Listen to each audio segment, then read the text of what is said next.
Hello, and welcome to What's Up Oxford. I'm your host, Shannon Woolley, and today I'm joined by Lindsay Wilson, Community Impact and Engagement Manager with the United Way of Oxford. That's a mouthful. Welcome back to the show. Thank you.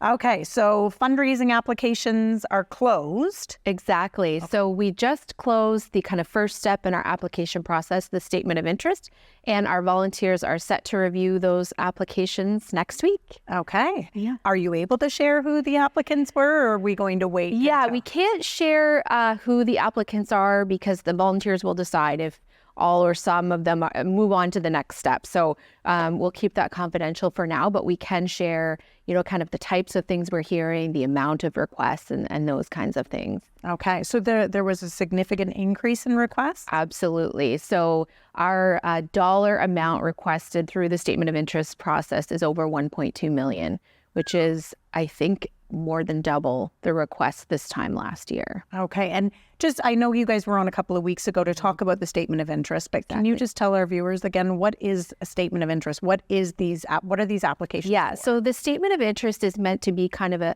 short application about what the folks hope to do, what the need is in the community, and how they would use funding to kind of meet that need. And we keep it short to make sure it's a good fit, because if they are approved to move on to the full application process, quite long and detailed, and we don't want anyone spending time that isn't time well spent. So we kind of use this step as a vetting process through the application. And then so the volunteers and board members will decide then what the next stage is? What is the Exactly. next stage? So the volunteers will meet next Tuesday and discuss which of those applicants will be invited to move on to the next process. At that point, those applicants will do a full written application and budget and those kinds of details.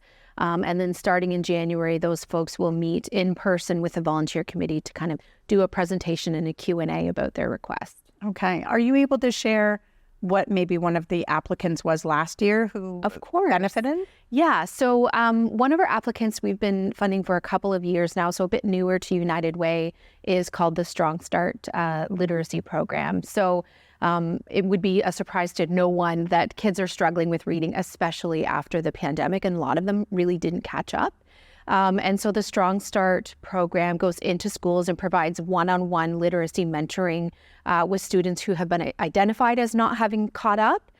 So they get 10 weeks of literacy mentoring to help kind of bring them up to the appropriate level at school. Wonderful. So that was one of the applications last year. Exactly. Absolutely. Okay. And so who would have come up with that idea? So Strong Start is a charitable organization. So they're operating at, I think, 11 schools in Oxford County right now. So the way they grow is with more volunteers and more funding, of course. So they approached United Way. I think last year was our second year of funding them. So what's great about that example is an identified need that people can certainly understand, and a solution to that need. So it's a great example for our process. Okay. So, and you had mentioned the next step. Mm-hmm. So after the full application is submitted, then it goes to a vote, I assume? If we can't have a consensus, like sometimes it's pretty obvious and there's no issues with moving them forward, it would come down to a vote. And then the final decision to recommend, the list of applicants to the board of directors is a final, vote to agree on the amount that's being recommended to the board. Okay. And then the funds that are raised from all the different events and different things throughout the years, some of that money will then be allotted to... Exactly. Okay. Exactly. Wonderful. Yeah. So how would somebody get involved next year or the next round? Yeah. So the Impact Council, which is the group of volunteers that kind of help us move through this review process, is, as you can imagine, a really important part of the process, especially in years where we have nowhere near the funding available as the requests we've been granted. That obviously means the decisions are really difficult. So what we look for is people who have a perspective and experience in the community and that might be able to lend that experience to the process. So if someone was interested in being on the Impact Council or volunteering at it. We've got our stair climb coming up. That takes lots of volunteers. So sometimes people only have a few hours that they can contribute, and we welcome that too.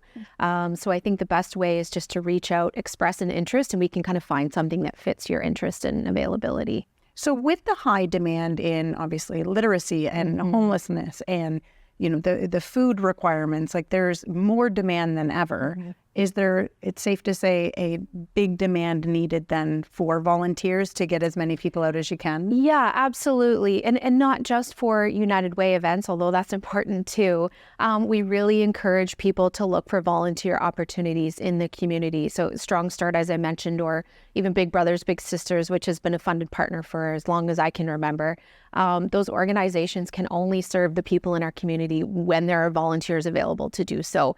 So if you're not in a position to contribute financially, which we certainly understand is the situation for a lot of folks, sometimes volunteering your time is even more valuable to get those services out into the community. Of course. And for anybody that maybe needs that little bit of extra to just get out of the house and be a part of that community again, especially people that work from home that maybe don't get to socialize the way that we once did, right? Absolutely. Well, we look forward to having you back on the show to hear who is going to be the winner, I guess you would call it, whoever the winner is for this opportunity. So thanks very much for being here today. Thank you for having me.